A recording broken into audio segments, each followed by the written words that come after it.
রাজপথে আন্দোলন সংগ্রাম প্রতিবাদ প্রতিরোধ করে তুলেছিল। যখন বড় বড় দলগুলো কথা বলতে পারত না, তখনও এই তরুণ তুর্কিরা রাজপথে নিজেদের জীবন উৎসর্গ করে আপনাদের গণতন্ত্রের অধিকার ফিরিয়ে এনেছে, আপনাদের ভোট দেওয়ার অধিকার ফিরিয়ে দিয়েছে। অতএব এখন আপনাদের দায়িত্ব, আপনারা কি চাঁদাবাজদের ভোট দেবেন, না এই তরুণ তুর্কিদেরকে ভোট দিয়ে জয়যুক্ত করে সংসদে পাঠাবেন? আপনারা যদি চাঁদাবাজ দখলদারদেরকে ভোট দেন, তাহলে আগামীর সংসদও এই চাঁদাবাজ দখলদারদের দখলে থাকবে, আপনাদের মুক্তি ঘটবে না। অতএব আপনার মুক্তির জন্য আপনাকেই সিদ্ধান্ত নিতে হবে আগামীর সংসদ কেমন সংসদ চান। আপনি চাঁদাবাজদেরকে ভোট দেবেন আর ঘরে বসে আফসোস করবেন যে চাঁদা দিতে হয়, তা হবে না। আপনাকেই সিদ্ধান্ত নিতে হবে। আমরা গণতন্ত্রের পথকে সুগম করেছি, অতএব এখন আপনার ভোটের অধিকার প্রতিষ্ঠিত করে আপনার নেতৃত্ব নির্বাচনের সুযোগ, এই সুযোগকে কাজে লাগিয়ে আপনাদের প্রতি গণ অধিকার পরিষদের পক্ষ থেকে উদাত্ত আহ্বান জানাচ্ছি, আসুন এই তরুণদের হাতে আগামীর বাংলাদেশ বিনির্মাণের যে স্বপ্ন আপনারা দেখেছেন, সেই স্বপ্নকে বাস্তবায়ন করতে হলে এই ছাত্র যুব গণ অধিকার পরিষদের তরুণ তুর্কিদেরকে এই রাষ্ট্রের ভার তুলে দিতে হবে, এই রাষ্ট্রের নেতৃত্ব তুলে দিতে হবে। তবে বিপিনুল হক নূরের নেতৃত্বে এই নারায়ণগঞ্জের তরুণ তুর্কিরা আপনাদেরকে একটি শান্তির নারায়ণগঞ্জ, চাঁদাবাজ মুক্ত নারায়ণগঞ্জ, দখলবাজ মুক্ত নারায়ণগঞ্জ উপহার দিতে পারবে। অতএব আপনাদেরকে আজকের এই সমাবেশে উপস্থিত হওয়ার জন্য আবারও ধন্যবাদ জানিয়ে আমি বাংলাদেশ যুব অধিকার পরিষদের পক্ষ থেকে আবারও সংগ্রামী অভিবাদন জানিয়ে আমার বক্তব্য শেষ করছি।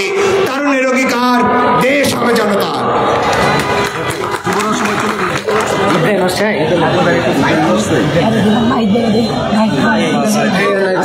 এই মুহূর্তে বক্তব্য নিয়ে আসবেন। আমরা দেখতে পাচ্ছি ইতিমধ্যে বাংলাদেশ যুব অধিকার পরিষদ নারায়ণগঞ্জ মহানগরের সাংগঠনিক সম্পাদক ইব্রাহিম ভাইয়ের নেতৃত্বে একটি বিশাল মিছিল আমাদের মাঝে উপস্থিত হচ্ছে। আমরা সদরে অভিনন্দন জানাই। এখন এই মুহূর্তে বক্তব্য নিয়ে আসবেন গণ অধিকার পরিষদ নারায়ণগঞ্জ জেলা শাখার সম্মানিত সভাপতি জনাব ইঞ্জিনিয়ার নাহিদ ভাই। জনাব ইঞ্জিনিয়ার নাহিদ ভাই।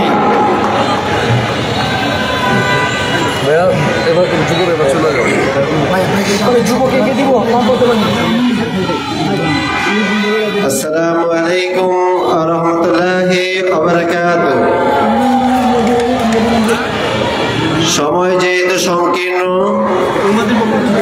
যার দু একটি কথা বলে শেষ করবো ইনশাআল্লাহ।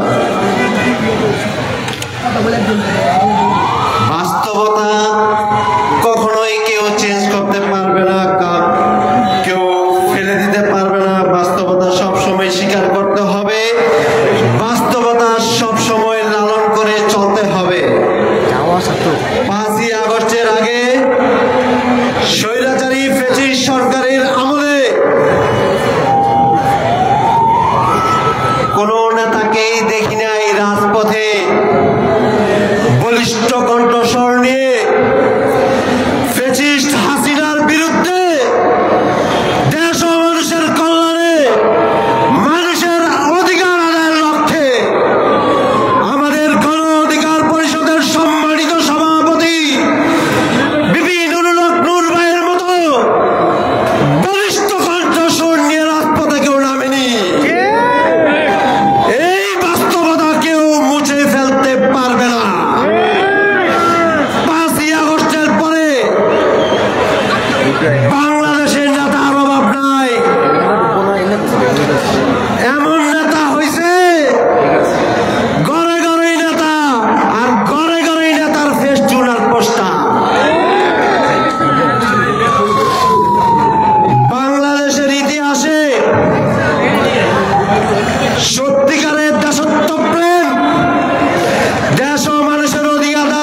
না